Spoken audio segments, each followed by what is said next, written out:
ரொம்ப பெருசு தான். ஆக்சுவலி இது வந்து நீங்கள் வந்து காஸ்ட்லியாக இருக்குதுன்னு நினச்சிங்கன்னா இதோட குவான்டிட்டிக்கு இது கரெக்டாக இருக்குதுன்னு நான் சொல்லுவேன். இப்போ வில்வாவோடதை கம்பேர் பண்ணும்போது இது வந்து அஃபோர்டபுள் தான் ஆக்சுவலி. ஏன்னா அது குவான்டிட்டி கொஞ்சம் ஜாஸ்தியாக இருக்குது. இங்கே பாருங்கள் எவ்வளோ பெருசாக இருக்குதுன்னு நீங்கள் பார்த்தாலே தெரியும். வில்வா வந்து நான் போன டைம் வில்வா டோனர் வாங்கி ட்ரை பண்ணியிருந்தேன். அது வந்து அடித்த உடனே ஒரு மாதிரி எப்படி சொல்கிறது, ஒரு மாதிரி அப்போதைக்கு நல்லாயிருக்கு, அப்புறம் ஸ்கின் ஒரு மாதிரி டார்க்காக மாதிரி இருந்தது. ஒரு யூஸும் இல்லாத மாதிரி தான் இருந்தது அது.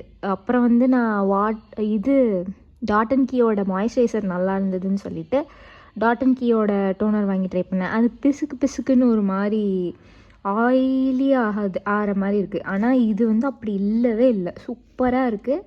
அப்படியே போட்ட உடனே அது உள்ளே அப்படியே போயிடுது. போயிட்டு ஒரு மாதிரி ஒரு மாய்ஸ்சரைசிங்காக ஒரு எஃபெக்ட் தர மாதிரி இருக்குது. ரொம்ப நல்லாயிருக்கு இந்த டோனர். நீங்கள் வந்து டோனர் வேணும் அப்படி வாங்கி ட்ரை பண்ணணுன்னு நினச்சிங்கன்னா இதை கண்டிப்பாக வாங்கி ட்ரை